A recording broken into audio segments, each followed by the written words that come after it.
Good evening, everyone, and welcome to the inaugural Augusta Baker Lecture at the University of South Carolina.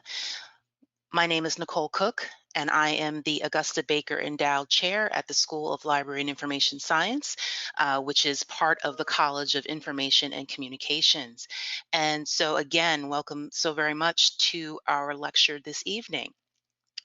So, our lecture this evening is in honor of the legendary and wonderful Augusta Baker, who was a legendary children's librarian and also a master storyteller. After an illustrious and amazing career at the New York Public Library, she was there for 37 years. She was storyteller in residence here at the School of Library and Information Science here in Columbia, South Carolina. In addition to her work as a children's librarian and master storyteller, she was also an author, an educator. She taught in various graduate library education programs. She was a mentor to many and a teacher to many storytellers. She was a trailblazer for Black librarianship.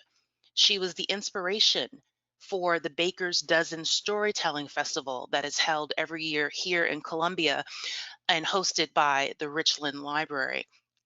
She served on the American Library Association's Newberry Caldecott Committee. She was a consultant for Sesame Street, and we could spend an hour just talking about all of her accomplishments and the great influence that she had on librarianship, children's literature, including the children's publishing world. And so we are honored to be able to have a position named for her. We are honored to be able to have this lecture and other initiatives and activities here in South Carolina. And we are so very happy to see so many of you turn out for the lecture tonight. It is an honor for us to welcome Dr. Ebony Elizabeth Thomas to give this inaugural lecture in honor of Mrs. Baker. Before I turn it over to our school's director, Dr. David Lankus, for a few words about the school and our 50th anniversary, I just want to acknowledge our co-sponsor, which is the South Carolina Humanities Association. They are a non-for-profit organization whose work is to inspire, engage, and enrich South Carolinians with programs on literature, history, culture, and heritage. And we are very grateful to them for their support of this program. So I'll turn it over to Dr. Lankus. Thank you, Nicole. I will be short because no one's here to listen to me. But I do want to take this opportunity, to thank Nicole Cook, who has just done an amazing job in a relatively short amount of time here, not only revitalizing and pushing forward Augusta's legacy, but also really pushing forward the field. We are celebrating this year in sort of a different fashion than we had anticipated, 50 years of library science at the University of South Carolina. It's a program that was born in innovation. It was a program born to not only be different and educate librarians, but to make a difference and educate librarians to make a difference. Of course, Augusta Baker was clearly part of that, but as is Nicole Cook, as is our faculty here, really pushing to make an impact so that we have positive developments within society. So I won't take too much time other than to thank everyone for being here. I believe this is our largest event that we've probably had since I've been here. So I want to thank you all for coming. I want to invite you to continue to be connected to the school, to the work of Nicole Cook, and to really help and join us in ensuring that after this horrific pandemic, that we ensure that librarians are there to help our communities not only recover, but improve and push forward. Diversity, honoring diversity, inclusion is an essential part to that. And so this is an essential part to our mission. So I will now sit back and enjoy with the rest of you. Thank you, Dr. Lankus. Now I'd like to introduce Liz Hartnett, one of my wonderful colleagues here at the school, University of South Carolina, and she is going to introduce our speaker for this evening. Thank you, Dr. Cook, and good evening, everyone. It's a great pleasure to be able to introduce our presenter for this evening, Dr. Ebony Elizabeth Thomas. Dr. Thomas is an associate professor in the Literacy, Culture, and International Educational Division at the University of Pennsylvania's Graduate School of Education. A former Detroit Public Schools teacher and National Academy of Education Spencer Foundation postdoctoral fellow, she was a member of the NCTE Cultivating New Voices Among Scholars of Colors 2008-2010 cohort, served on the NCTE Conference on English Education's Executive Committee from 2013 until 2017, and is the immediate past chair of the NCTE Standing Committee on Research. Currently, she serves as co-editor of Research of the Teaching of English, and her most recent book is The Dark Fantastic: Race and the Imagination from Harry Potter to the Hunger Games.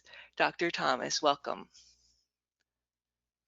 Thanks so much for your wonderful introduction. And I want to thank everyone for the kind invitation to join you this evening. Again, I want to give special thanks to the Augusta Baker Endowed Chair, Dr. Nicole Cook, as well as her colleagues, Christine Shellick and Valerie Bird Ford. You all have been completely amazing throughout this entire journey. I've been so impressed with everything. I'd also like to thank the sponsors of this event, the University of South Carolina's School of Information Science and the South Carolina Humanities. Thank you for having me, even during a time of unprecedented crisis. I gave a version of this talk as a keynote lecture in a very different world, in conjunction with the University of Wisconsin-Madison's symposium on childhoods of color. But I've had to change the beginning and the end of the talk. And although I take extensive notes and I rehearse before talks, I come out of the Black Baptist Church tradition. I do have family and some roots in South Carolina. And I just really want to be led by our times and the occasion tonight. So if you'll bear with me, I'm going to keep an eye on the chat, and I'm going to just go forth. And please, if you have any questions, do put them into the question and answer box provided for you, because we will have some time for Q&A. All right, great. So let me get my media working. And here we go. Beyond the Dark Fantastic. How do we close the imagination gap for youth and young adults during a time of unprecedented crisis? Let's revisit our childhoods for just one moment.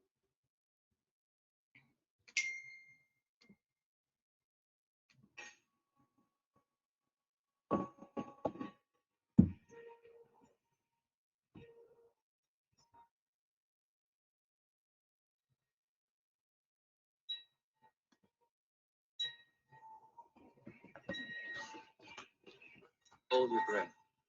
Make a wish. Count to 3.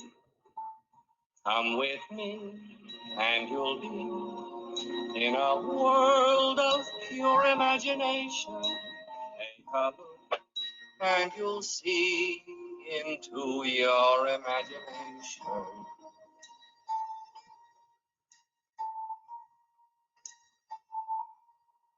We'll begin with a spin, traveling in the world of my creation. What we'll see will defy explanation.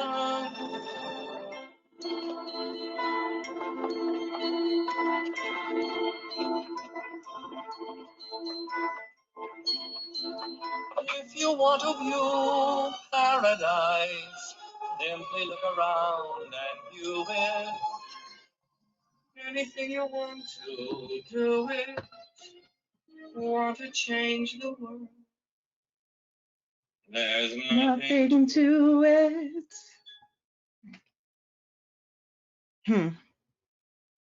Interesting, isn't it?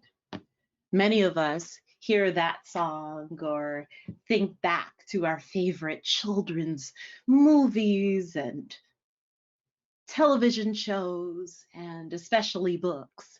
And they evoke feelings of nostalgia, don't they? There's no life I know to compare with pure imagination. Living there, you'll be free if you truly want to be. Lyrics like this inspire our childhood fantasies through what we read, view, and experience in children's literature, media, and culture. However, and I think we all know this, not everyone is positioned the same way inside the realm of pure imagination. It's not accessible to everyone in the same way. And even the author of Charlie's Chocolate Factory himself didn't see all kids and teens the same way. But we'll get there in a moment.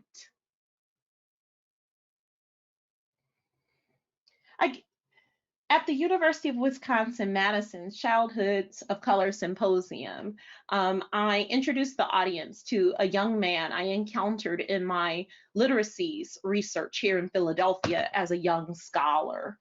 And that talk was given in a very different context and in a very different world. However, just as I began the talk with a youth voice then, I want to contrast the promise of pure imagination with a plea from 14-year-old Ahmad from West Philadelphia. A multiple Scholastic Writing Award winner, Ahmad talked to my research team a few years ago about what it's like to be young, gifted, Black, male, and living in the Overbrook community. He is a student and former mentee of one of my research partners and dear friends, Philadelphia Writing Project teacher consultant Samuel Reed III. When we inquired of Ahmad about what kinds of things were important to him in his school and neighborhood and life, this is what he told us. We just judged automatically from our brothers and like our just family. We just judged to be like bad and terrible, like young men already. We're tagged from being African American and boys. So like there's 2 strikes for us already. So how do you want to live your life? My research assistant asked him. Without missing a beat, he said, I want to live my life free, not like I can do whatever I want, just not be judged. I want to live my life free. That was what Ahmad told us so powerfully several years ago. I've lost touch with Ahmad and his friends. That conversation happened 6 years ago, and 14-year-old Ahmad would be 20 years old now. And I want you to think along with me about all the many Ahmads from coast to coast, there in South Carolina, here in Philadelphia, in my hometown of Detroit, and all over our country. Are they able to live their lives freely? My colleagues and friends, I come before you today, not in a spirit of condemnation during a time when our hearts are tender, our minds and our souls are in agony at the volume and the magnitude of the suffering. And all of humanity groans in shock, in horror, and in pain. The old world is gone, a new world is here. One of the harbingers of that new world, I would submit to you, is the late, great children's writer, Walter Dean Myers. Can't say enough good stuff about him. Young people like Ahmad fueled his long and storied career. Children's literature is critical in the production of freedom. Again, children's literature is critical in the production of freedom for reasons I believe Myers articulated best in an editorial that ran in the New York Times during the spring of 2014, just a few months before his death. He began by recounting what a criminal defense attorney once said about his poor Black and male clients. He wrote, "The trouble is to humanize clients in the eyes of a jury, to make them think of this defendant as a human being and not just one of them. I realized that this was exactly what I wanted to do when I wrote about poor inner city children, to make them human in the eyes of readers, and especially in their own eyes. I need to make them feel as if they are part of America's dream, that all the lofty rhetoric is meant for them too, and that they are wanted in this country."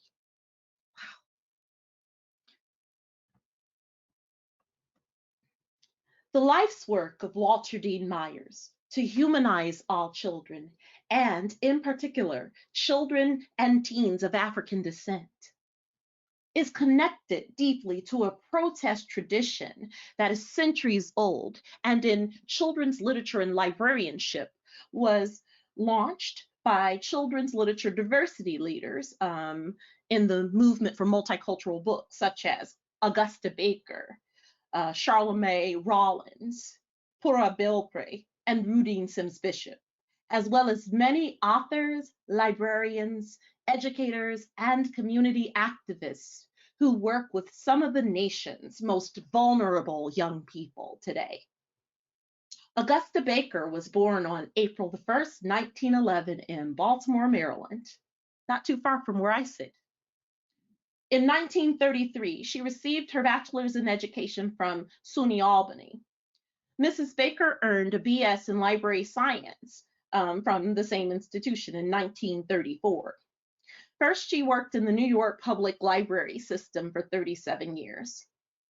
She was a children's librarian at the 135th Street branch, storytelling specialist, assistant coordinator of children's services, and she was coordinator of children's services. She rose to the top job during the years that she spent at the New York Public Library. And as Dr. Cook noted, her influence cannot be overstated.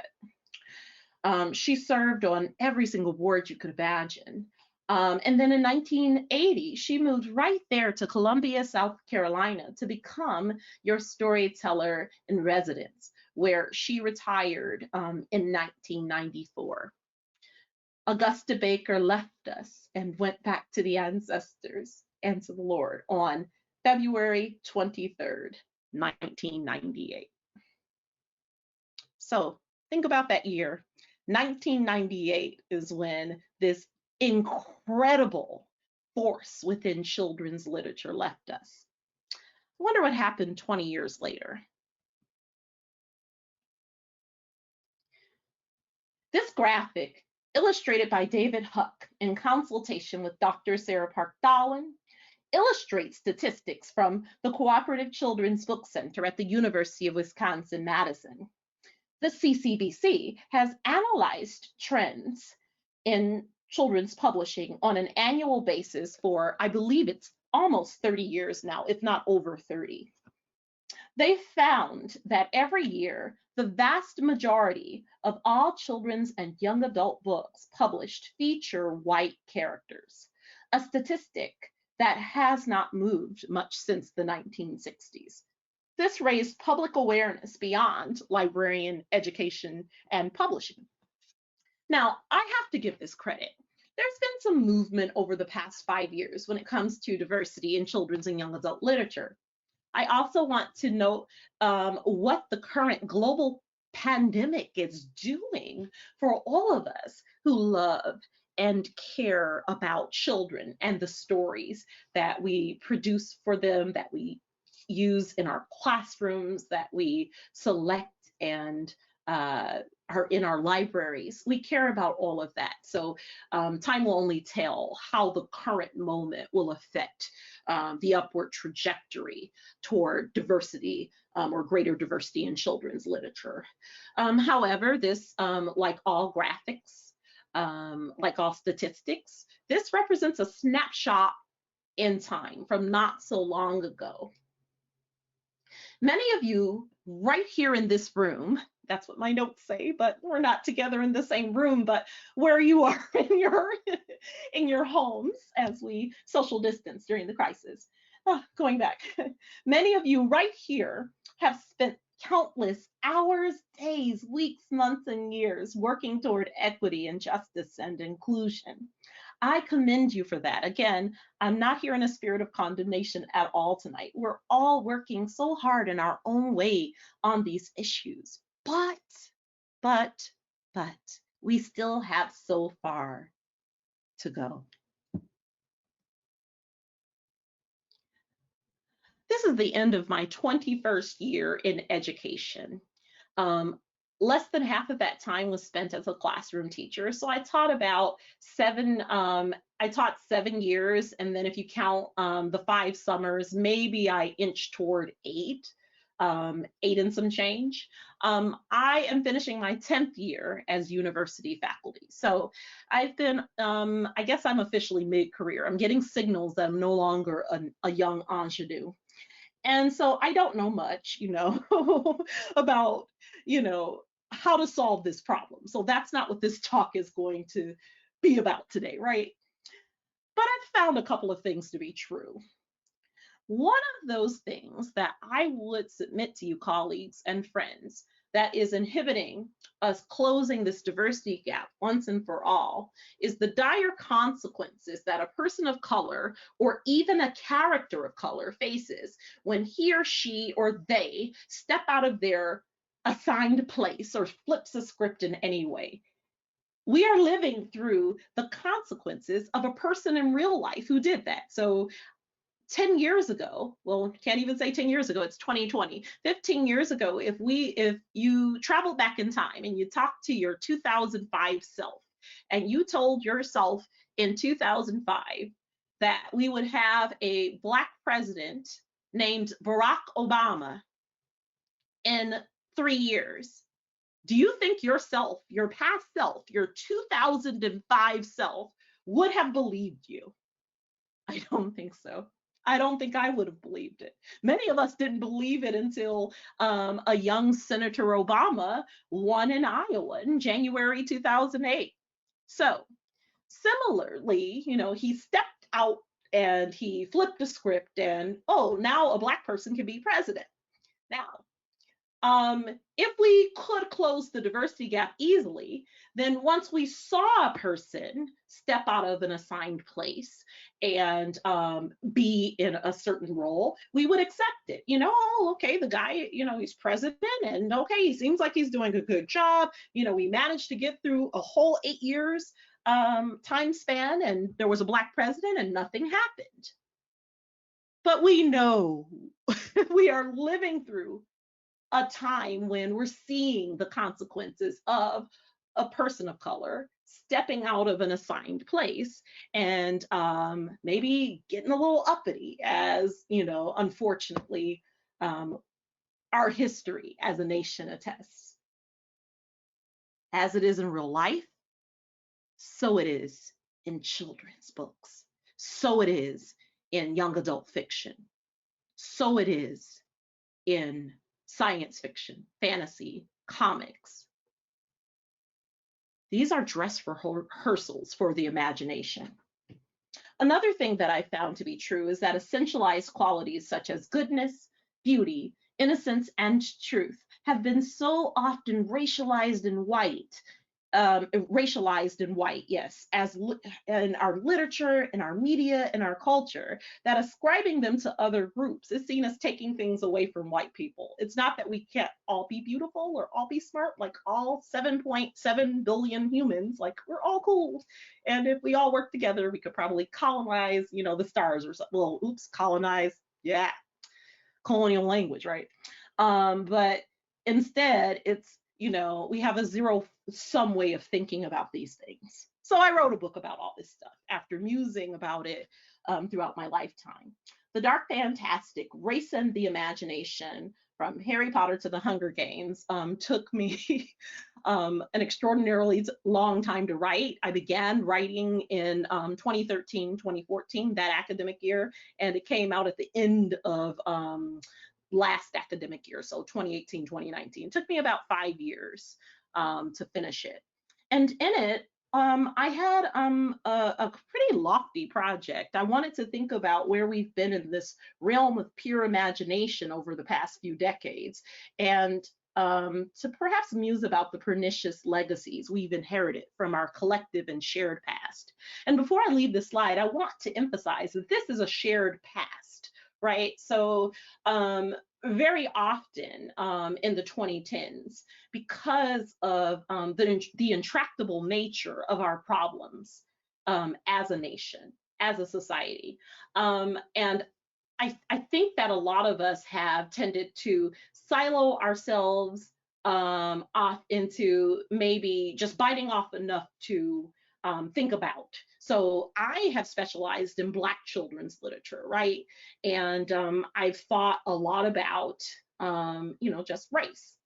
However, I also am aware that this is just one aspect of the problem. And I think going forward into the 2020s, I'm hoping that we can move away from each working on one part of the issue in our corners, because when we get together, it's too conflict laden, and maybe think about coalition building and how do we talk about different aspects of diversity, equity, and inclusion in children's books across all these differences. And so there are groups that are doing that, from We Need Diverse Books to the Diversity Jedi and many others in publishing, librarianship, education, both historic and new. But I think that this moment is going to be very illustrative for us. At the end of my talk, I'm going to get to the pandemic, the idea of pandemic as portal, which I was electrified by yesterday during, but yeah, I'm getting ahead of myself. This is what happens when I get off script. I'm going to run through this much faster, because many of you are probably familiar with the book and my work, but yeah. All right, great. Let's run through the Dark Fantastic cycle. In the book, I trace a pattern that I found throughout the Anglo-American science fiction and fantasy tradition that traps Black and other racialized characters into a pernicious cycle of violence and death. So first, when a Black character appears in the fantastic, it's a spectacle. Wow, why is Rue a little Black girl? Wait a minute, that Guinevere is Black? There were no Black people back then. That spectacle makes many readers and viewers hesitate. They think, wait, she's Black, she's innocent, she shouldn't be there. What? Black innocent does not compute. Or, wait a minute, so she's supposed to be the love interest? What? No, not Black woman, no. So this creates a dilemma in the reader's or viewer's imagination. Most of the time, I argue that this dilemma is reconciled by violence. That violence mirrors the phenomenon of violence toward Black people and others from the margins in the real world. I don't think we can imagine things differently. We've been carefully taught to accept this kind of injustice in stories from our very earliest experiences. But while the dark other must die, she cannot die. For this part of the cycle, I draw upon Toni Morrison, who talks about the ways that darkness and Black people haunt all of US literature. So Rue, like so many other Black characters, haunt these stories even after their deaths. In the book, I show how. Subverting this pernicious treatment of the dark other in the fantastic would require radical rethinking of everything that we know and critically conscious activism in storytelling. It is difficult, under-theorized, and messy work. I want to shout out 3 emerging scholars who are actually doing that work, and I thank them so I don't have to. I'm going to go and write my book about slavery and children's literature next. But 3 scholars. First, I wanted to shout out Dr. Stephanie Tolliver, who just finished at the University of Georgia. She is someone whose work you should follow. She will be taking a job at University of Colorado Boulder. I attended a presentation of her dissertation on Tuesday afternoon, and she is doing everything that I say is needed for us to look at and create, because it's like, okay, you want to subvert this pernicious treatment. She answers the question of why Black creators like Octavia Butler and Nnedi Okorafor actually are doing this work. So follow her. And I also want to shout out a couple of graduate students who are also coming up through the wings, Marcus Haynes and Raven Stringfield. And there are so many others. I want to find a way to get their work out there more. So, but that is the future. We're going to find out how we got here. How did we get here? All right. A couple of years ago, people were asking me right before the book came out, well, Ebony, we know you're writing a book about racism in science fiction and fantasy, but look at what Black Panther has done. Look at Wrinkle in Time. So what's going on? And I cover that in the book. I talk a little bit about it in the Vampire Diaries chapter, which I'm going to talk about each chapter in turn in a moment. But I said, well, a lot of things happened during the 2010s. And once we survive the current Great Influenza plus Great Depression, we will then be able to go back and look at the 2010s as perhaps an analog to either the Gilded Age or the 1920s. So it was a very, weird madcap decade in so many different ways. And I would submit to you, colleagues, that the end of the decade was very, very different than the beginning of it. So after all, as late as March 2012, there wasn't a single network show on television in the United States featuring a Black woman lead. As recently as March 2012, that wasn't a long time ago. It feels like it was, many ages, I'm not going to quote Tolkien because that's just obnoxious, right? But it feels like, oh my gosh, Atlantis has sunk into the sea since that happened, but that was just 8 years ago. So over the past 8 years, we've been playing cliffhanger with some of these inequalities. So, The Price is Right, and so I've been watching this trend throughout, the first 10 years of my professorship, right? So like, wow, this is happening, this is happening, this is happening. So it seems like on the surface, we have reached a post-Black Panther era. This is an era in which Black directors have $100 million budgets in the world of pure imagination. It seems to be a world where closing the imagination gap is within reach. It seems like it's a world where we're going to, Ebony, what are you talking about? Some dark fantastic cycle? Well, later for that. That was like the second millennium. This is third millennium now, right? Like we had a bunch of false starts in the early 21st century, but it's all good now. Is it really that simple? Are we going to interrupt a half millennium of storytelling and myth and say, okay, now that some Black creatives are getting a toenail in the door, we're all set. And no one else needs to harangue about decolonization and diversity and all this other good stuff. Also, I want to submit that we are giving adults too much credit for what kids, teens, and young adults are already doing. But I'll get there in a moment. Words cannot express how elated I am that it's common knowledge that Hermione is Black in 2015. It is no longer a headcanon. It's a widely accepted interpretation of a character described as brown with a hair texture that's never found outside of the African diaspora. There are hundreds of drawings of Hermione depicted as she was written. People are cosplaying her without being asked. Like, they don't look like Emma Watson. This is so beautiful, and I don't know what started it. If it was a text post, a race-bent fan cast, or people just collectively coming out and saying, hey, I thought that when reading the books too, but I am forever grateful. This Tumblr post was written 5 years ago when I was in the weeds of writing this book. It was by then undergraduate at the University of North Carolina, Brianna Harvey.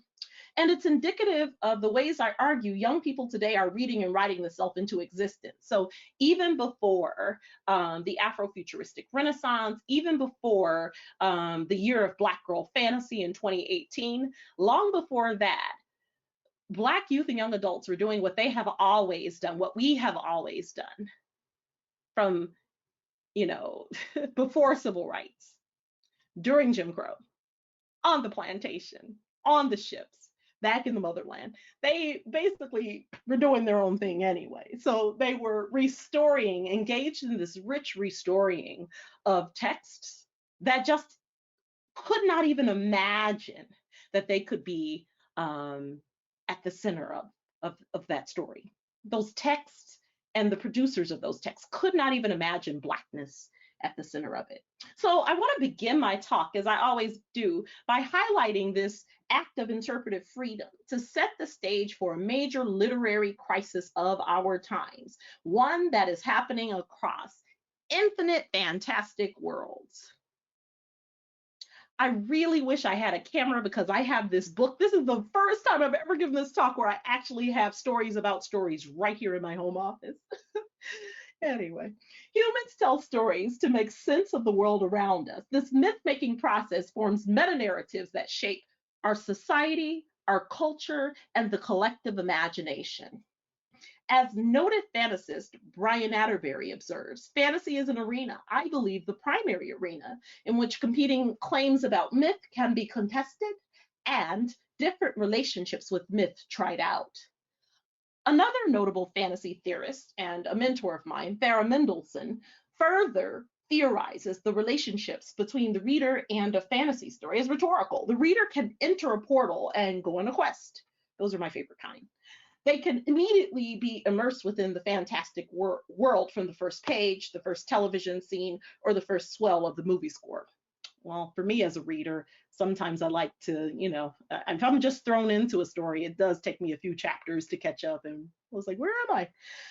Or the fantastic can intrude upon the world the reader knows, or the reader can choose to remain in the liminal space between the real and the unreal. What unites all of these paths into the fantastic is belief. One must believe the world that they're entering. This is a common thread found in both Atterbury and Mendelssohn, which ultimately has its genesis probably in Todorov. Todorov's book, The Fantastic, A Structural Approach to a Literary Genre, is where I got the title of The Dark Fantastic. That, and also the book, The Light Fantastic. And my fellow nerds, which one, they know what that is. Anyway, this point of hesitation, whether it's the first flutter of a dragon's wing, blood dripping from a fang, the shimmer of fairy dust, or an otherworldly glow in a character's eyes, is very familiar to readers and viewers and fans. From our earliest years, we are inclined toward finding that point of hesitation that signals the fantastic. However, not everyone is positioned the same way in or by the fantastic. Although it's generally assumed that audiences are positioned to identify with the heroes and heroines in these stories about stories, the fantastic also shapes our collective consciousness toward perceptions of difference. Well, how are people othered in science fiction and fantasy, especially if the story world doesn't have our real life racial formations? Well, I argue that inside speculative fiction, a primary locus of alterity is embodied darkness. The traditional purpose of darkness in Western narratives tends to be to disturb, to settle, or to cause unrest. This fear of darkness and dark others is so deeply rooted in Western mythology that it's almost impossible to find its origin. I know because I tried. When I first started writing the book, I was on fellowship. So that was when I started ramping up my Twitter use. And I got a chance to meet scholars across fields. I said, well, okay, so where did this idea that dark is bad? Is this like something that's embedded in our DNA as a species? Or, you know, like what is it? Or that darkness, bad, dark people, you know, I don't get it. And so what we found is that, well, the medievalists told me it was, you know, in their era. So no matter where it comes from, the mysterious unknowability of darkness in nature was extended to a corresponding fear of unknown and unknowable dark things, including imaginary monsters beyond the boundaries of the known world during medieval times. And in the modern period, conquered and enslaved people from beyond Europe's borders. This fear of dark people was written into the United States Constitution, denoting for the ages with a 3/5 compromise that at the time of the founding, enslaved African Americans were not fully human. The colloquial term by which people of African descent were often known during this late 18th century period, darky, signals that in modern English, darkness has never been deracinated. Oh, please, no. Even in language, darkness gets personified, embodied, and most assuredly racialized. Rooted in both critical race theory and Afro-pessimism, the central claim that I make in The Dark Fantastic is this. In the Anglo-American fantastic tradition, the dark other tends to be the monstrous thing that is the root cause of hesitation, spectacle, and violence. The dark other is the present absence that lingers at the edges of every fairy tale. She stalks the shadows of the futurist visions of science fiction. She lurks along the margins of the imagined magical paths of high fantasy. She renders the Uchronia of alternate history into nonsensical cipher. Perhaps what is most chilling is that even when those who are darkened and other dreamed in the fantastic, the dark other is still the obstacle to be overcome.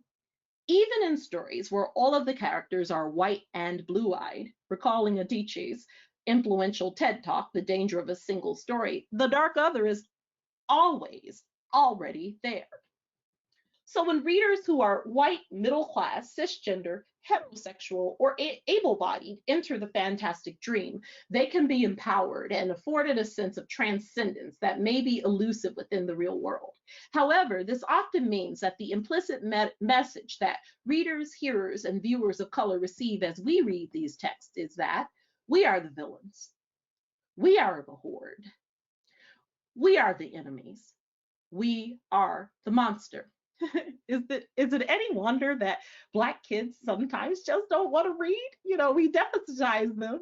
We're not really thinking about what we're giving them to read. So for many readers, viewers, and fans of color, I argue that at the level of consciousness, to participate in this kind of storying is to watch yourself be slain. And justifiably so, as the story recounts. In fairy tales, it was you who terrorized the hapless villagers. It was you who kidnapped the fair princess. It was you who dare wage war against the dashing hero. It was you who had pre-existing conditions. It was you. Oh my goodness.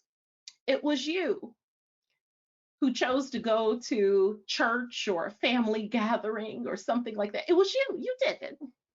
You are the jealous darker sister who wishes to steal the fair maiden's pedestal for yourself. If you're present in the story at all, you are relegated to the margins. To watch a science fiction film is often to learn that you have no future. The Expanse, Star Trek, etc., accepted. But in most others, you're not there. There are only two people of color there. And then you start scratching your head and you don't want to think much about it. Very often, when you appear on the page or on the screen, you are a slave, a servant, or a prostitute. Even your very body is not your own. If you have words, your speech serves only to support the narrative, never to subvert it. Rarely is the narrative focalized through your eyes. You are rendered abject, fungible, socially dead. You are the alien other. You are the orc. You are the fell beast. The very presence of the dark other in a text of speculative fiction across genre and mode creates a profound ontological dilemma. This dilemma is inescapable for readers and for writers and must be reconciled. This dilemma is most often resolved by enacting textual violence against the dark other. This is what we all expect because it mirrors the unending spectacle of violence against the undarkened and the othered in our own world. The fantastic has need of darkness because these stories about stories, oh so innocent, but these stories require our flesh. They require both heroes and villains, fair princesses and evil crones, valiant steeds and nightmarish beasts. The fantastic requires both Medusas, and Grendels and chimeras and manticores, tricksters and fools. It needs the dark other as its source of hesitation, the very spectacle that causes the heart to skip in fear. It desires the dark other's violent end as a form of ritual sacrifice, purging the very source of darkness and righting the wrongs of the world before returning to haunt the happy ending. The first principle of the dark fantastic cycle is that of spectacle. Even in 2020, audiences still marvel at the presence of a dark-skinned protagonist. From Jarrett Sexton. Need water. You can read that quote for yourself. In a world structured by the twin axioms of white superiority and Black inferiority, of white existence and Black non-existence, a world structured by a negative categorical imperative. Above all, don't be Black. In this world, the 0 degree of world transformation is the turn toward Blackness, a turn toward the shame, as it were, that resides in the idea that I am thought of as less than human. The 3 girl characters that I focus in depth on in the Dark Fantastic are Bonnie of the Vampire Diaries, Rue from the Hunger Games, and Gwen, or Guinevere, in the BBC's Merlin. Each girl's story gets featured in her own chapter. While Bonnie and Rue both have their origins in popular young adult fiction novels, Gwen is a recent reimagining of young Queen Guinevere from the Arthurian legends. While Bonnie and Gwen were originally white in their source texts, Rue was not, but was famously read that way by millions of readers. In my analyses, I found that once a text is transmediated and colorblind casting, I prefer non-traditional casting as a term because the former term is kind of ableist. Non-traditional casting results in a dark-skinned actress playing a fantastic role on screen. The result is a visual spectacle, a signal that this is not like the usual story. The second principle of the Dark Fantastic is that of hesitation. She's not supposed to be there. She's wreaking havoc on the order, harmony, and happiness of all that is right and light and bright and white. She must be contained, subjugated, and ultimately destroyed in order for the fantastic dream to work. This leads to the third principle. The dilemmatic presence of the dark other must be resolved via violence. Whether driven by desire, fear, longing, anger, rage, some other impulse, darkness has to be destroyed or there's no story. Scholars of race from Hazel Carby to Michelle Alexander have noted the ways that containment and destruction of Black bodies works in the real world. The fantastic is driven by similar imperatives at the symbolic level. The dark other is subjected to textual violence, which often results in character death. From Robin Bernstein's Racial Innocence, slavery had been legitimized in part by widespread claims that African Americans were impervious to pain. Thomas Jefferson, for example, famously wrote in 1781's Notes on the State of Virginia that our griefs are, talking about Black people, their griefs are transient. At stake in pain was not only justification for violence, but also eligibility for citizenship and humanity. But yet this death is not permanent. When the dark other is defeated and catharsis is reached, their present absence nonetheless haunt the story. Toni Morrison referred to this haunting as romancing the shadow in playing in the dark. These speculations have led me to wonder whether the major and champion characteristics of our national literature, and our nation period, individualism, masculinity, social engagement versus historical isolation, acute and ambiguous moral problematics, the thematics of innocence coupled with an obsession with figurations of death and hell are not, in fact, responses to a dark, abiding, signing Africanist presence. The dark other is necessary for the fantastic, but nobody wants her there. She must be destroyed, but her shade has to remain. So can't even rest in death. You have to still stick around. So that's my next dilemma. The dark other must die, but they or we cannot die.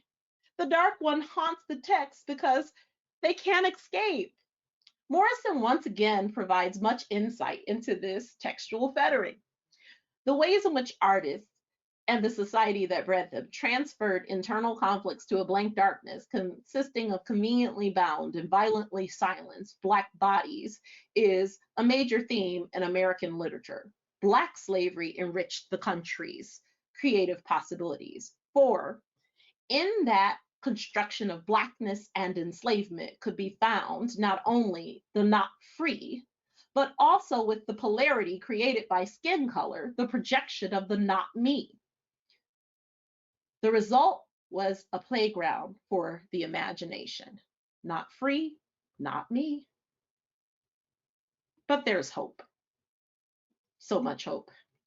The final principle and step of the dark fantastic cycle is emancipation. It's only reached when the dark other is liberated from the cycle of spectacle, embodied hesitation, violence, and haunting.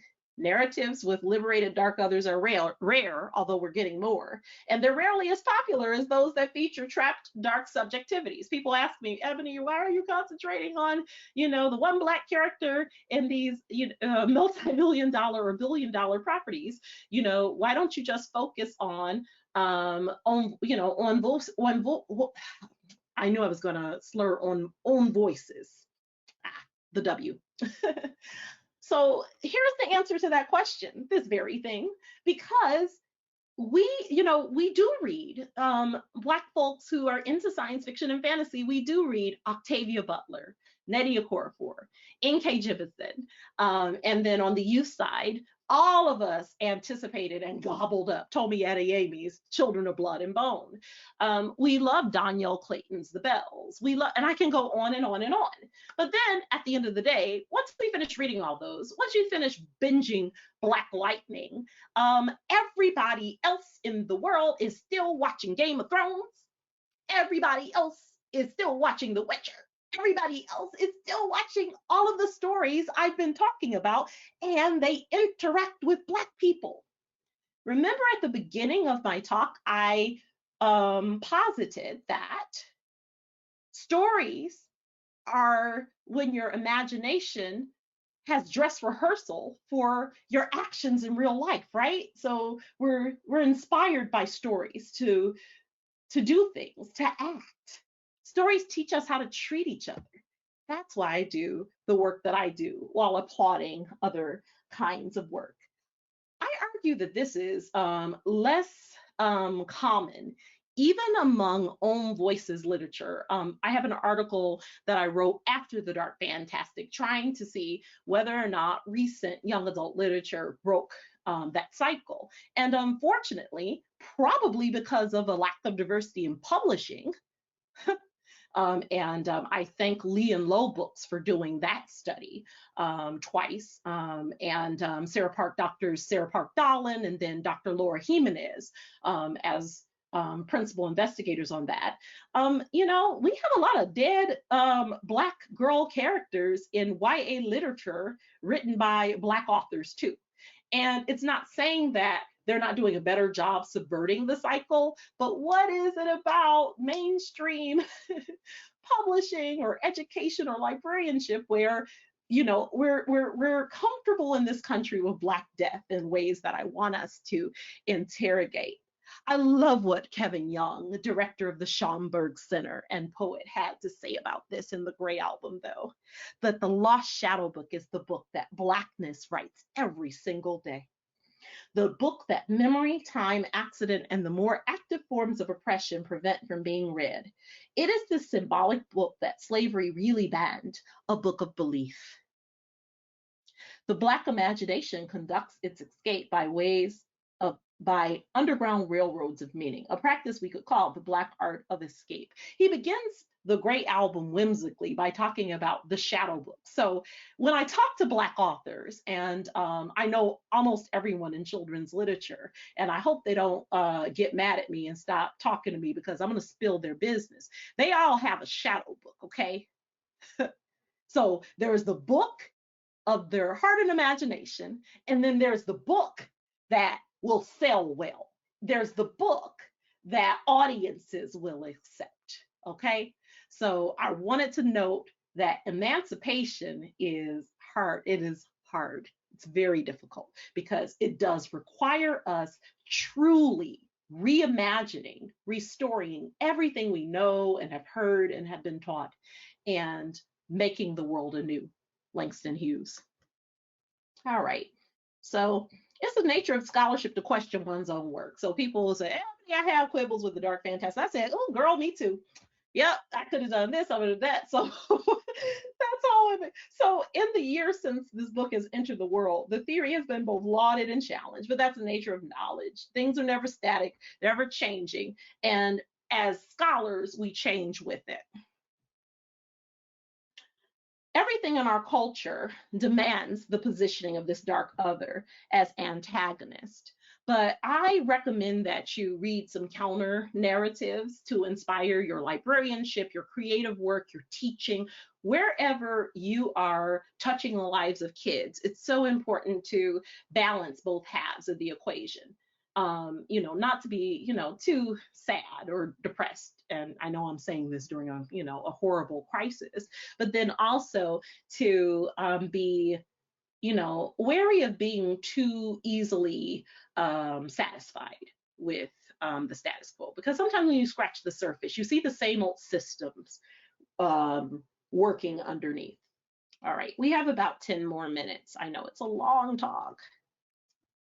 I want to talk about some of the signs of change. Change is already happening, and in more ways than all of us might realize. And I'm going to run through this pretty fast because current events of early 2020 mean that I don't have to explain or walk people through some of this stuff, because all through the 2010s, which was a very wacky decade, it was like, you know, some people, you know, operated via hope. They did see things changing. But then, especially during the last 4 years of the decade, people moved from being hopeful about possibilities and changes to despair. So we'll probably note that later on in history. You know, once you and I are gone, later generations will note it. But yeah, this is what's happening now, and a lot of people have observed it. Texts are fundamentally not stable. The last time I gave this talk, everybody was in schools and, you know, mainly face-to-face. Few of us, K-12 and in higher education, were engaged in sustained distance learning of this time, involuntary distance learning. So I don't need to tell you that texts are changing. We are living through that. currently. Because of text changing, people's relationships with texts and textuality and narrative has also changed. I also don't need to talk to you about digital intimacy. This lecture will be recorded.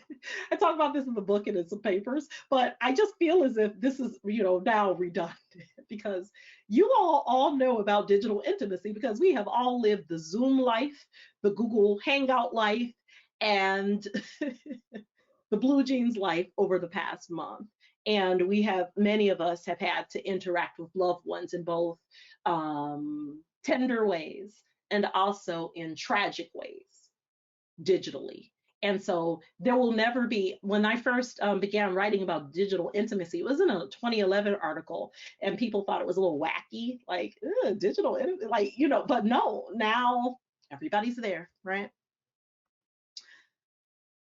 Some people didn't like that I gave Hamilton credit for, sort of subverting the story of the United States founding by casting people of color in those roles. So that was one reaction I had from To the Dark Fantastic. And I still think that, again, I'm being a horrible professor here. This is just how professors do. It's like, nothing is all good or all bad. So like, Hamilton's not all bad, and I'm aware of Ishmael Reed's critique. I cite Lynn Montero's critique of it. Gotcha. However, it was amazing when Philippa Sue, a woman of color, in the voice of Eliza Hamilton, in the most popular musical on Broadway, talks about putting herself back into the narrative. I mean, that was dope. That's off script, but that's dope. Like, what? That is tremendous. That's amazing.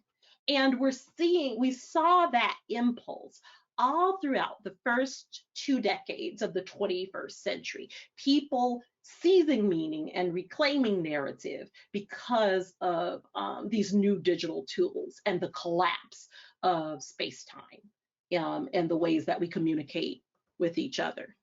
Many of you are familiar with Adichie's Danger of a Single Story talk. It's one that, I think still holds up pretty well. She's talking about a Nigerian woman who insists that she needs to tell the author how her story should end. And certainly after a decade and more of Twitter culture, we all know that audiences, and again, at the time that I was writing, I had no idea Game of Thrones would end the way that it did. I thought we were done with that Lost ending. Damon Lindelof has redeemed himself with Watchmen, the adaptation of Watchmen, and I highly suggest that. Not children's literature. Do not, once you put your kids to bed, that's something that you could watch. But yeah, so everybody, this is not revolutionary anymore. This is common knowledge. If people don't like your story, they're going to take the social media, Twitter, Instagram, TikTok, and they're going to tell you about it. I began observing the phenomenon of bending when I was in fandom. So because so many transmedia texts, so texts that are adapted for stage, for screens, large and small, tended to not be diverse, especially before 5 years ago. So anything before 2015, that landscape was pretty, it was pretty, there weren't any people of color. I noticed that Millennial and Generation Z, tweens, teens, and Generation X, not XZ, wrong gender, they were starting to bend characters. So they would read these stories from Harry Potter to the Hunger Games to Percy Jackson. And of course, now Rick Riordan has the Rick Riordan Presents series that has been critiqued, but it's also an example of it. So there are, they're starting to bend. They're so hungry to see themselves in narrative that they are taking to social media and have been for the past 20 years and more. and casting themselves and their cultures into those characters. And I was first struck by it during the polar vortex of 2014 when I was stuck in the house a lot, Penn canceled classes. And so I was looking at Tumblr and I noticed that young people, young artists were race bending Frozen because they said they were tired of yet another Disney movie with a blonde princess. And I thought, okay, you know, again, growing up in the 80s before the Disney Renaissance, I thought, well, that's just what Disney princesses do. So they were beginning, they had Elsa race bend from cultures all over the world. There was an Inuit Elsa, there was a Black Elsa, et cetera, et cetera, et cetera. So I took a detached stance toward this until I met Jessica Popescu of Romania. She was a young artist who was race bending Varda from Tolkien's Legendarium. And when I saw the drawing on the right of your screen, I cried like a baby. You know, you don't realize that you wanted or longed for representation until you have it. Like, I didn't care for, 30 years. Let's see, I was 40 when Star Trek Discovery came out. I didn't care that there was no Black woman captain. Trek was my stuff. It was one of the mainstream properties where we always had representation. And then came Michael Burnham. You do not know what you have been missing sometimes until you actually get it. And so, and many of you have already read this passage in both The Dark Fantastic and in my article with my research partner, Amy Storniaiolo, about restoring the self. There's evidence to support the idea that readers contribute imaginatively to the fictional stories they consume. I think the second part of the quote that I've highlighted, different readers experience the same text differently, needs to be raised every time we want to talk about racial achievement gaps in literacy education. Just saying.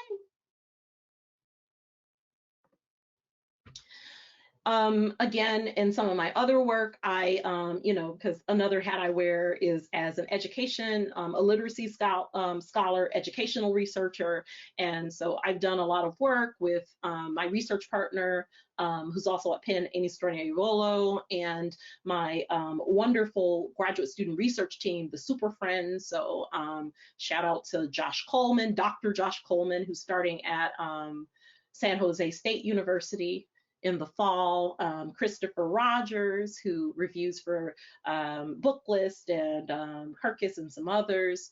I have an amazing Rabani Garg, who is a specialist in South Asian children's and young adult literature, media, and culture. So I have a wonderful team. We're obsessed with this stuff.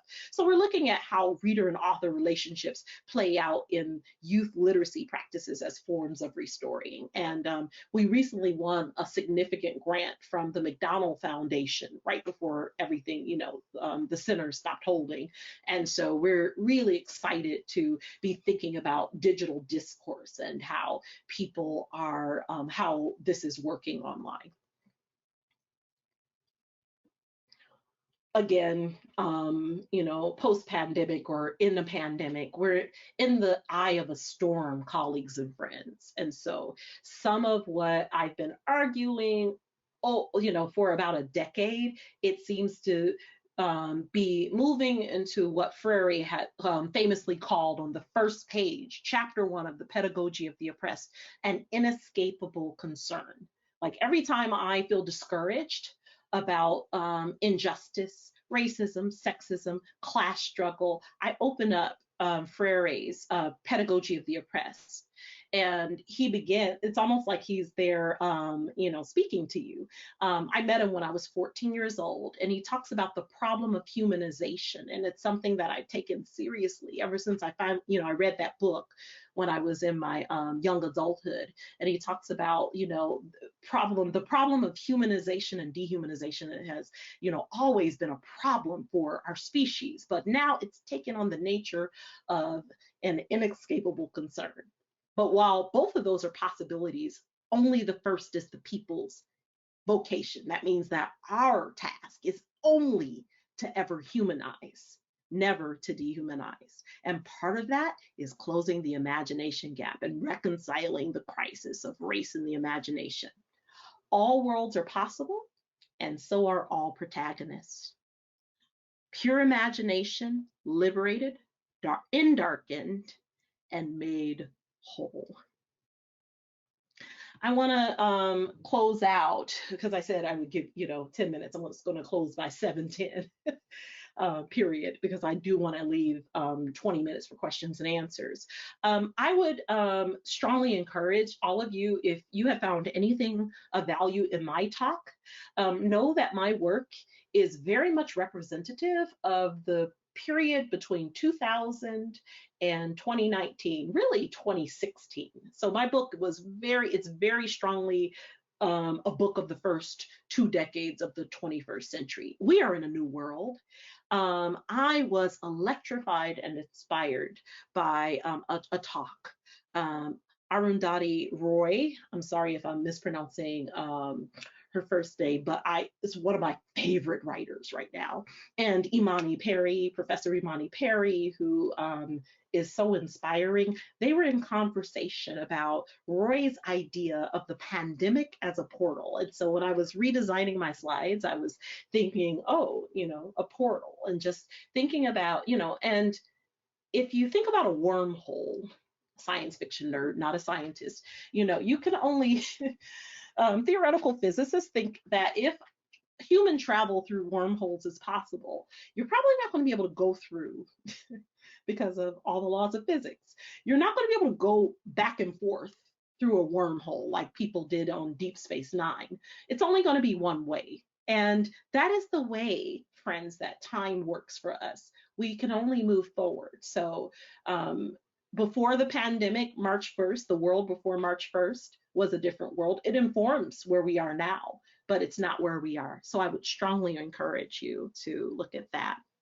Through the portal, I've been thinking about, is it just white or non-Black creators that fall into the dark fantastic cycle? So I wrote an article for a special issue of The Lion and the Unicorn with Kate Capshaw and Michelle Martin, 2 of my colleagues, and I asked some questions about where we go or how we might think about this beyond an Afrofuturist lens. I think Afrofuturism is an amazing paradigm. I have questions about it, whether or not we're stretching it. So anything that's Black and has magic, or Black and is on a spaceship, is Afrofuturistic. I have so many questions about that. And so I asked them in what is now temporarily, I guess, or maybe forever, an open access article. And yeah, I'm so excited. I'm frightened. My city is in the crucible once again. Detroit is ever with me, but once upon a time, I was a little Black girl in Detroit, dreaming of shared futures, of worlds beyond what I was experiencing. And colleagues and friends, I'm here to say, be encouraged, be well,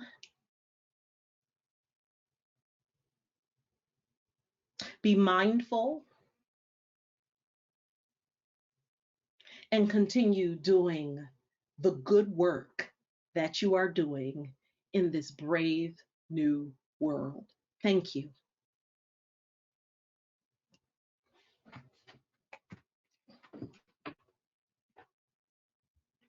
All right, so that is the talk.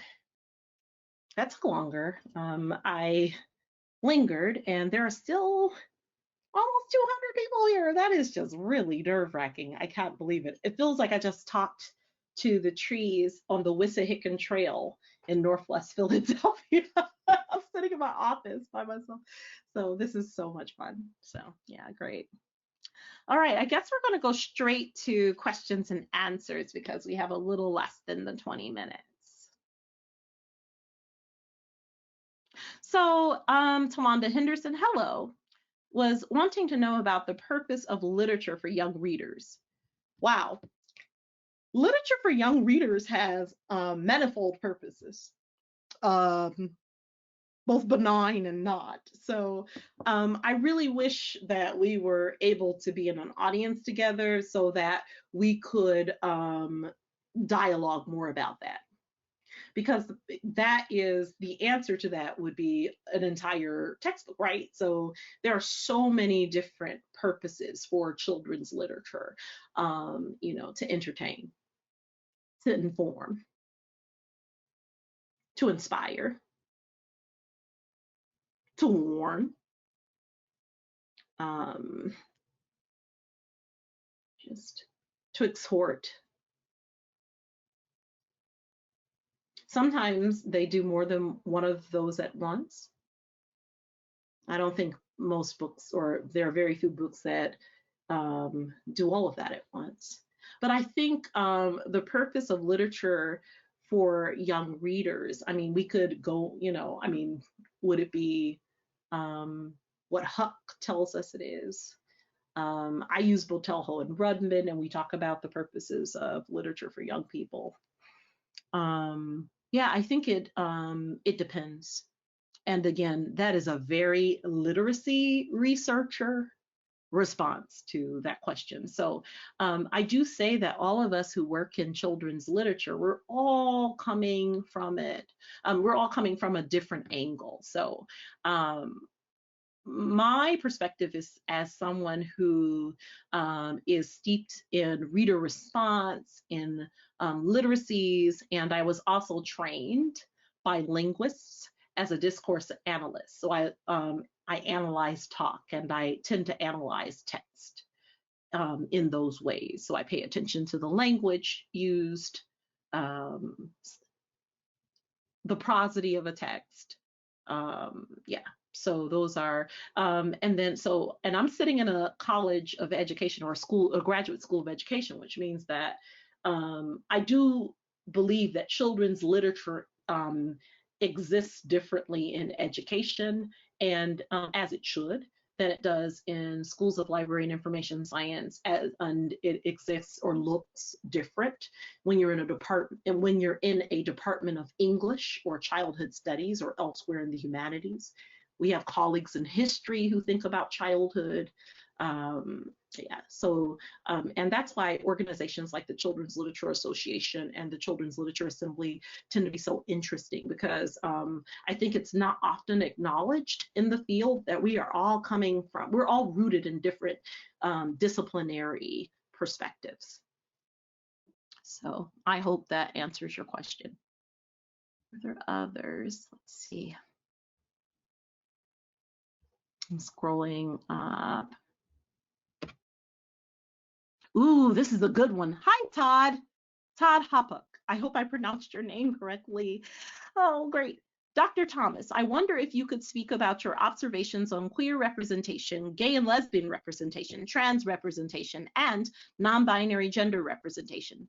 Also, do you think queer representation is a heavier or easier lift than people of color? Heavier. Is it easier to be published if your protagonists are queer white characters? Yes. I'm going to answer your question in full in a minute. This is a good one. Are Black queer characters too much otherness to find a place? Or are there places now in sci-fi and fantasy where Black queerness is represented? Thanks. Thank you for this question, because I have only one little note on when I talk about my methods in the first couple of chapters of the Dark Fantastic.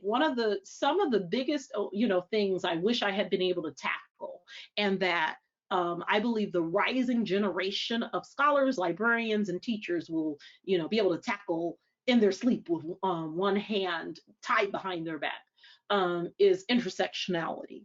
So I really was only looking at race. And I only ended up thinking about Black girlhood, but not necessarily from a Black feminist perspective. So those are things that the scholars I named who are working on race are covering and, deeply concerned with. I know Stephanie her work is really deeply steeped in a Black feminist perspective, and she's looking at Black girlhood.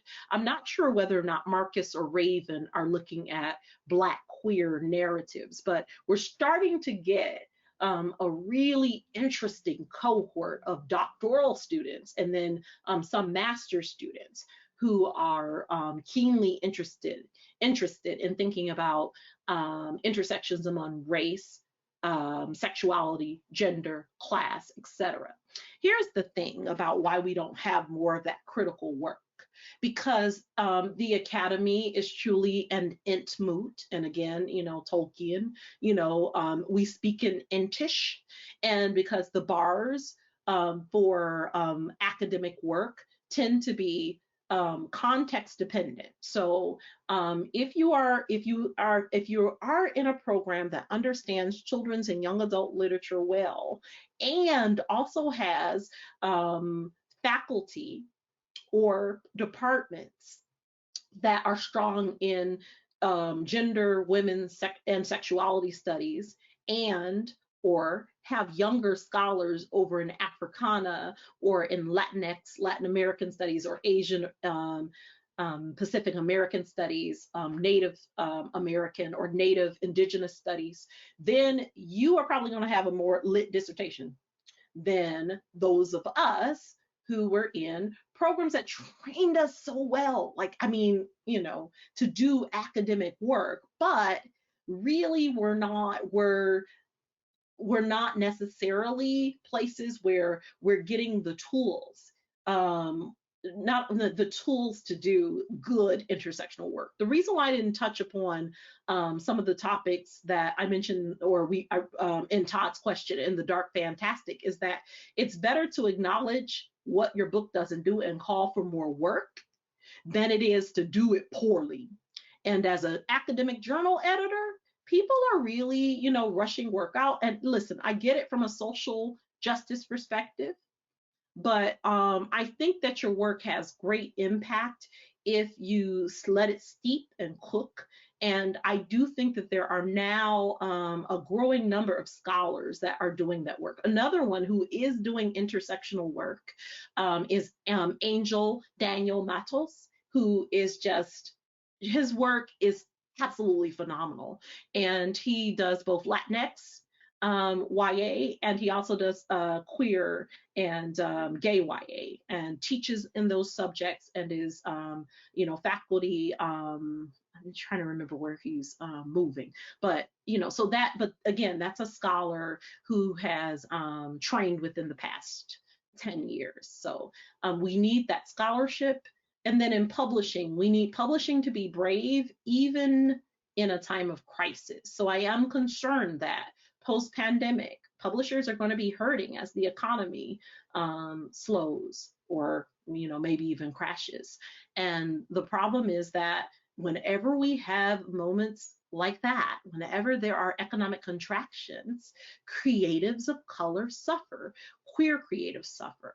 And then finally, one of the challenges of getting queer YA, and especially children's and middle grades books, is the censorship imperative. And certainly many of you are situated there at USC's School of Library and Information Science. And so often the fear is that, if they're banning books with Black characters, and then they're banning books, with trans characters or gay or lesbian characters, whether parents or children in the books, then what would they do if, with intersectional children's literature, or I'm using intersectionality in a strange way. What would they do if you have multiple marginalizations in the book?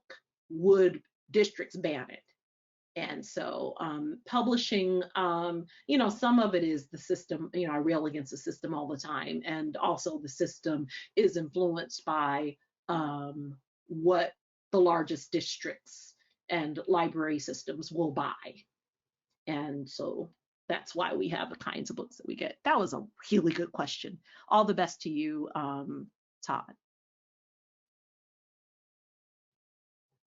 Liz, thanks. Your statement on how our responsibility is to always humanize, not dehumanize, touched me deeply. I'd like to ask how you see this statement and the ideas you discussed today as a lens for pushing back on both sideism. That is actually a real term. I guess, because we've been talking a lot about this in the current national and global crisis, right?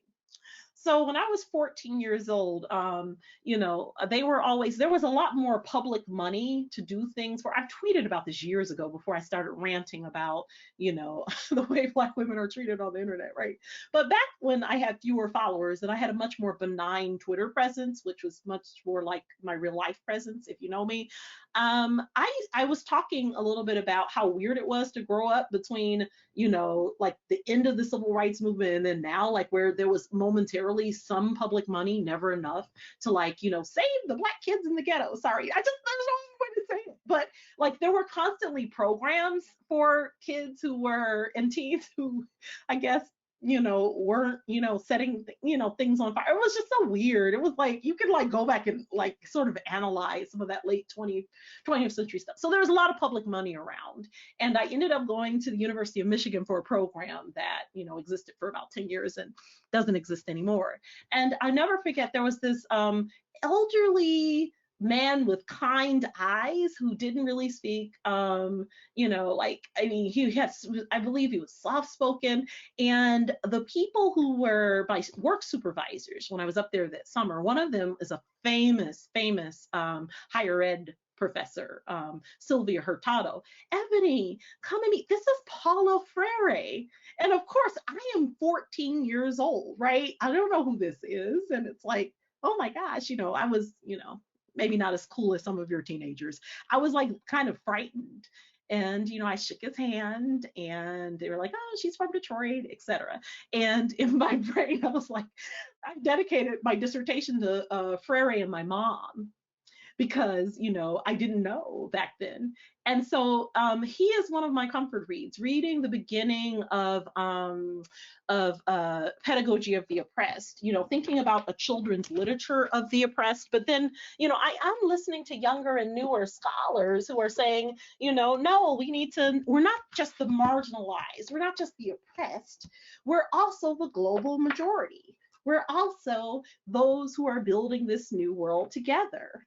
But, it's right here since I'm in my home office. And, I'll just read just a little, I just want to read the quote that I kind of mangled while I was giving the talk.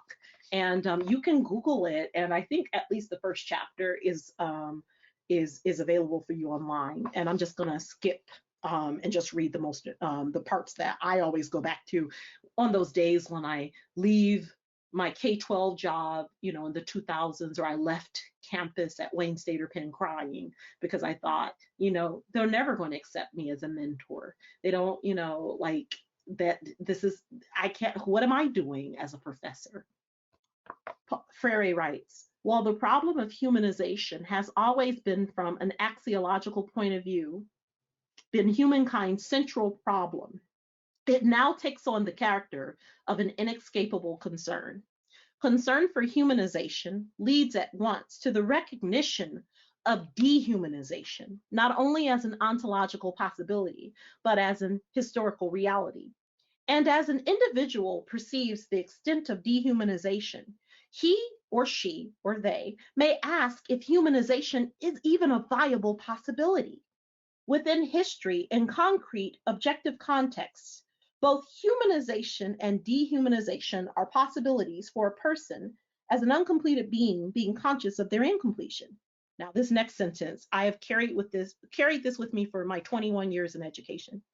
But while both humanization and dehumanization are real alternatives, only the first is the people's vocation. This vocation is constantly negated, but it's affirmed by that very negation.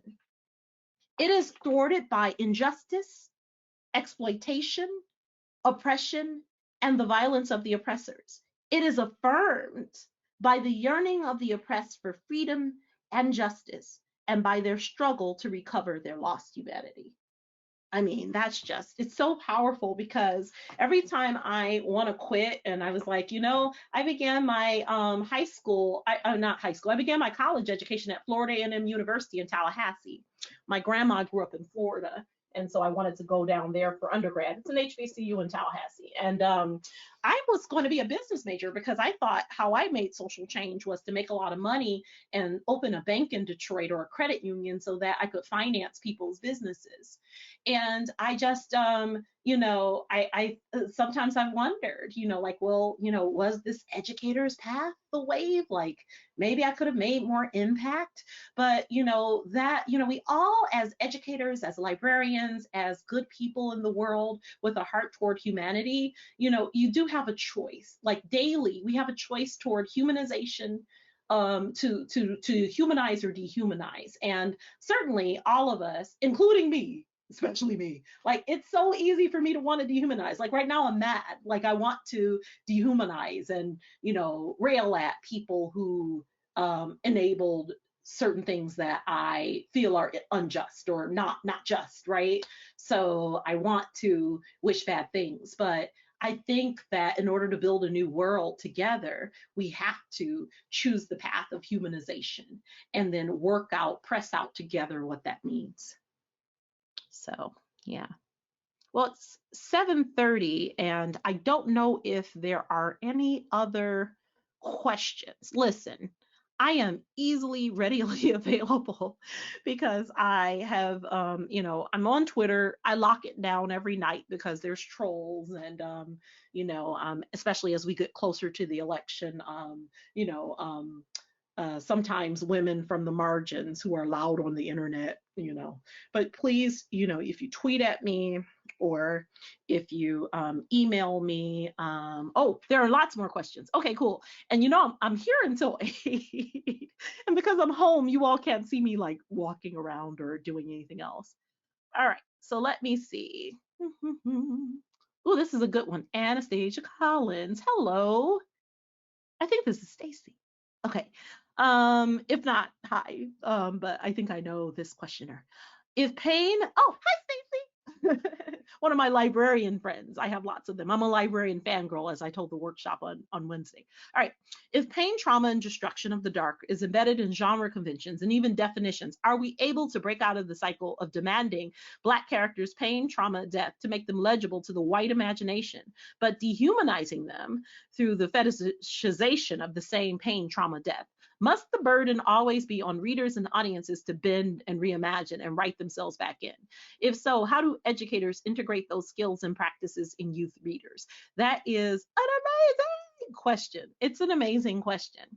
And Stacy, I can email you or inbox you, no, I think they linked it, the notes to a Black Fantastic. I mean, I really haven't talked a lot about that article because I don't want people to think that I'm critiquing the sort of the harbingers of that era Black girl fantasy. So I wanted to look at pre-2017 narratives with Black girls. And again, because of the way I work, I don't really do a lot of survey research, like where I think the last article where I wrote, like I was writing about a zillion texts at once, was my 2011 article about landscapes and urban YA. But other than that, because of the way I was trained, I always look at a few things in depth instead of looking at many different things. And I think both approaches are fine. But I say all that to say, one of the things that me and some of my diversity Jedi critic friends, oh, shout out to all of them. I did not shout out. I did mention Sarah Park Dallin, who was one of the creators of the 2018 graphic, but I mean, there's so many of us. Okay, well, but I just wanted to, like, Stacy is also part of the diversity Jedi. And but yeah, like sometimes we're like, we don't say it out loud, but sometimes creators of color, which is why I mentioned the shadow book, and I'm hoping, if somebody hasn't taken the title, my next book is going to be about the shadow book, which is because of the ways in which racial difference was set up in the United States, children's literature, media, and culture is super peculiar. It's just odd, like in a lot of different ways. And one of those ways is that yeah, like people don't believe like Black people are like just as human as them. Like we have all the same like all the same personality types. And so, like I'm not really, like anyway, it's just so weird. And so author after author after author after author has told me about being encouraged to write Black pain narratives. I am not going to share any confidences because I know there are people on this call, but sometimes editors and agents, they want you to like write and like write more stuff, or make it more dramatic. Let this Black character, this Black kid die. And I think I'm right about the fact that people are drawn more to those Black pain narratives or keeping it real or that kind of thing than they are to narratives where you have more liberation or emancipation. The proof is in the pudding. The proof is in what people talk about. I don't want to really spill the tea and go and have my students run a whole corpus analysis of like, something like Twitter or Tumblr over the past 10 years. I'm like, okay, whiz kids, go run this and go and find how many times Octavia Butler was actually talked about. I find that people tend to fetishize Black authors as avatars, and then when you begin talking to them about what the books are actually about, some people, they're not really clamoring for them in the same way. They don't have the same number of fandom, fan works. It's just, so it's like we're talking about one thing and we're doing another. And here again, I have to shout out Danielle Clayton.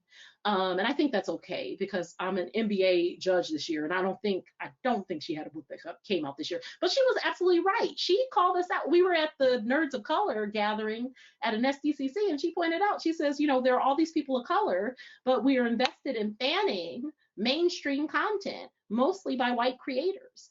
And so I do think we have a way to go when it comes to completely moving into a new world. When I see just as many people fanning N.K. Jemisin's The Broken Earth as fangirled Game of Thrones, I will shut up and I'll write about something else. Until then, y'all have got me. But yeah, I do think that the ways in which the systems are set up, and also audiences, the flip side of audiences race bending is audiences being drawn to some kinds of content, and then Black authors and LGBTQ authors and others complaining, or not even complaining because that's not what it is, but noting their lack of sales compared to others.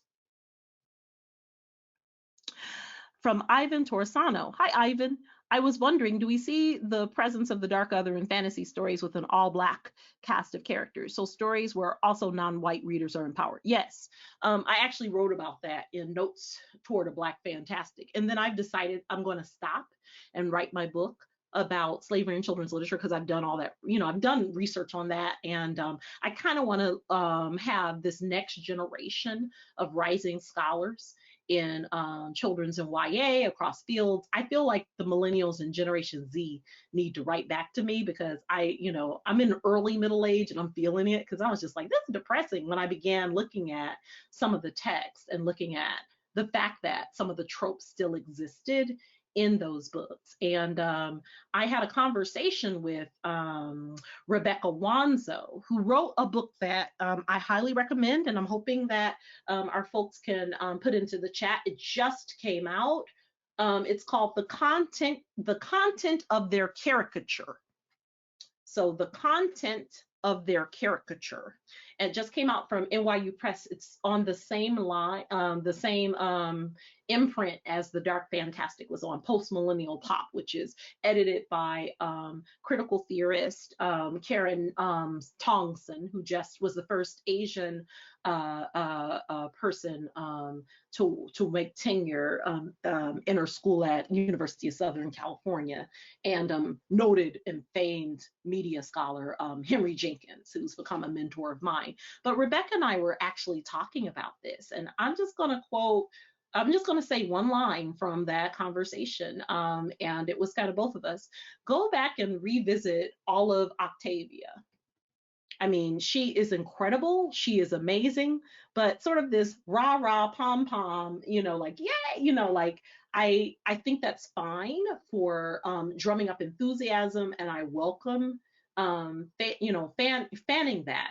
But I also believe that Black creators are just like anybody else if they grew up in the West, or if they grew up on this planet, because of, again, I'm persuaded by the Afro pessimists and their antecedents. Like, we have also grown up seeing all of these tropes, all of these marginalizations. We've grown up in this. And so I guess I'll close by my answer by saying I am in the process of revising my novel.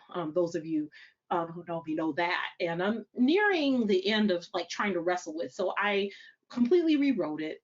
It's a Black fantasy novel set in Detroit.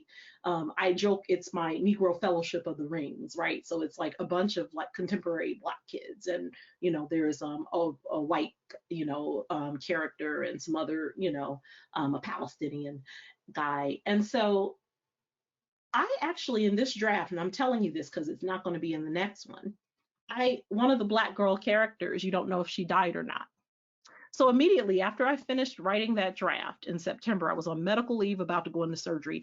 I often reflect back on my own writing, not just because I'm a fangirl and fandom is all about navel gazing, like we go meta about our meta.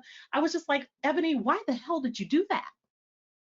Why would you kill, like you just killed, like you've been complaining about Black girls dying in fantasy your entire life, not even as a scholar, since you were a little girl. And now look at what you did. And then I said, and then I looked at my notes, or like how I felt after I finished writing that draft. And I said, but the narrative, the way the narrative was set up, it flowed that way, because out of that group of teens, and I was like, oh shit, like, and so, but I had already written notes toward a Black fantastic. So I already knew that this was a problem.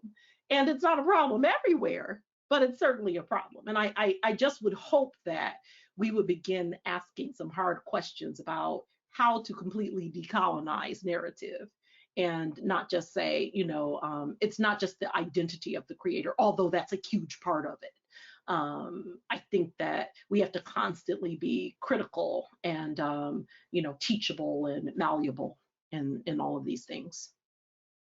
From Rania Ibrahim. Hi, what do you say to arguments that stories, histories need to be accurate, and that in darkening, rewriting characters into POC is dishonoring the original narrative? Well, I don't know whether or not that one factor of identity is something that renders a character inaccurate. Here's the thing.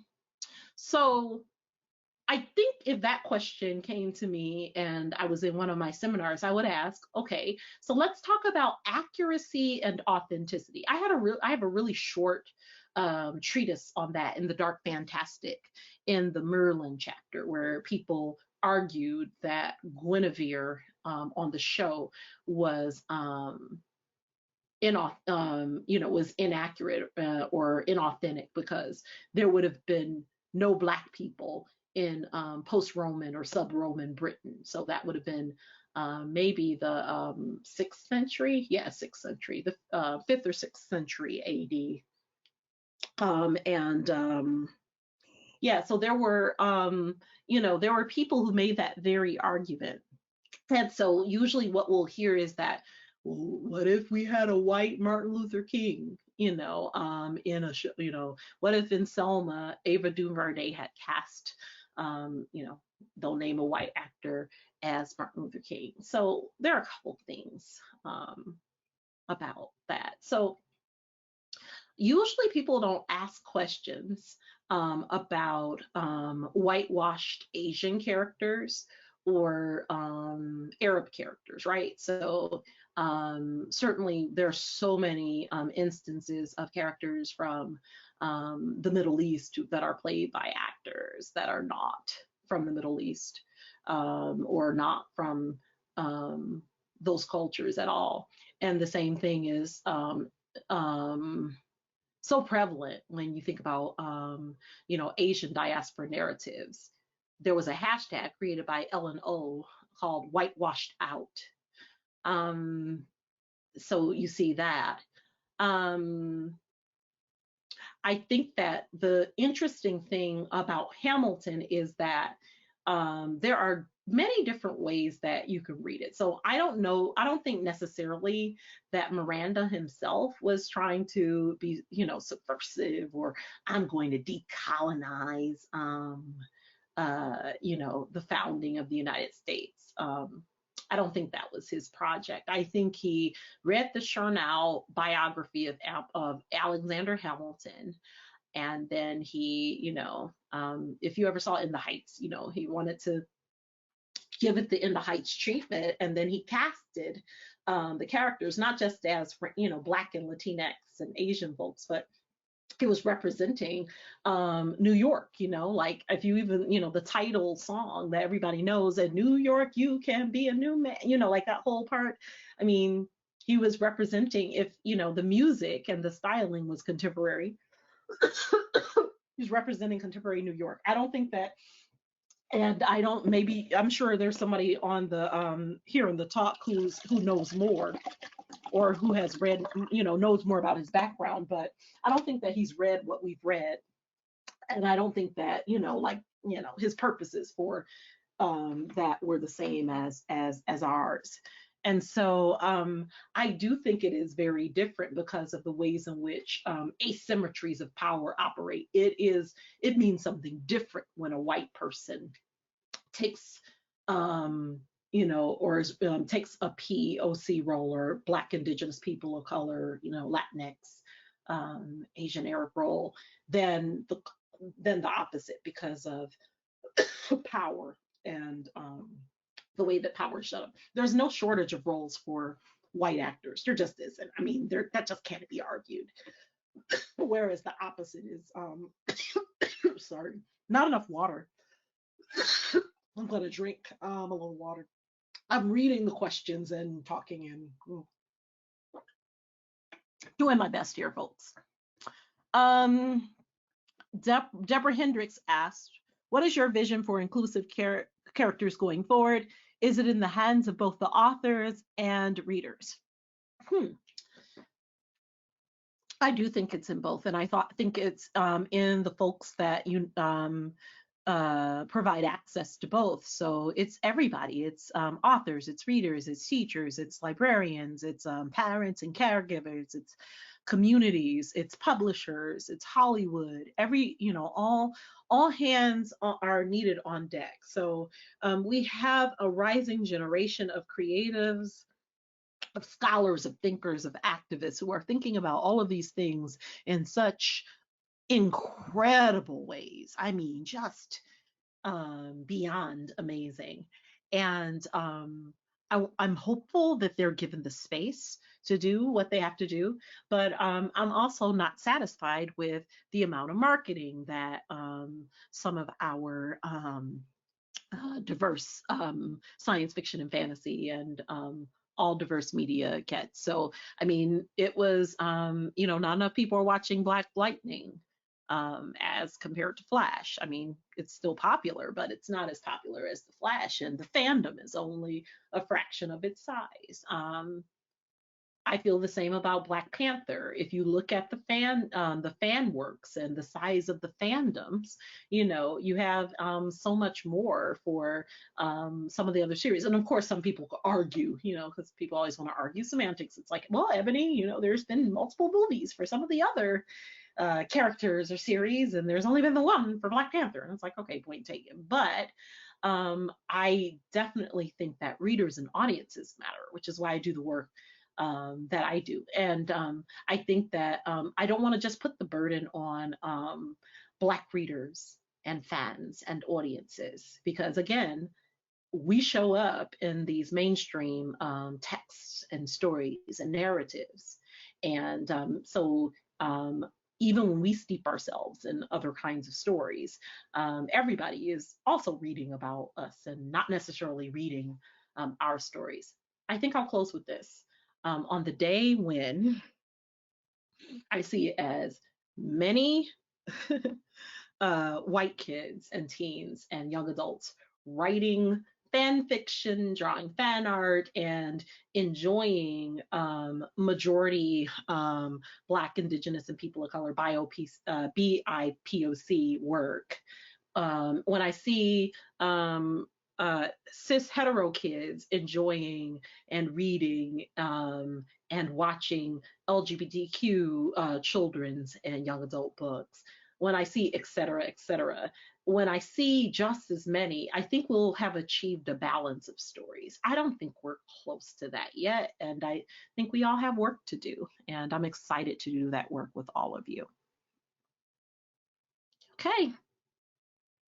Well, that's been me for talking at my computer for 2 hours. Thank you. Thank you so much, Dr. Thomas. That was just fabulous. And we appreciate you using your voice for such an extended period. I know, it was fun. It's just the interaction, it's the everything everyone's been saying about, the crisis, like the human interaction part of Yes. it. But I'm so thankful to all of you. I want to say Ramadan Mubarak to all of our friends on the call. I wish I had said that earlier or in the program who were celebrating the start of the Holy Month, and for all of you, I hope you have a good night, and thank you so much USC for having me. This was a pleasure. It was a great pleasure for us as well. Just a bit of information for the attendees. Thank you all for joining us. You will receive a follow-up email with a survey, and we would value and appreciate your feedback on tonight's session very much. You'll receive an additional email with a link to the recording of tonight's session also.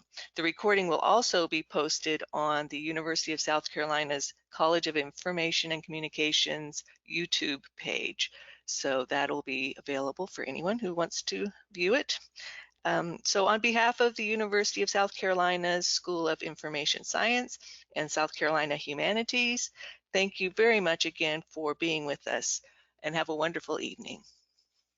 Thank you. You as well. Goodbye, everyone.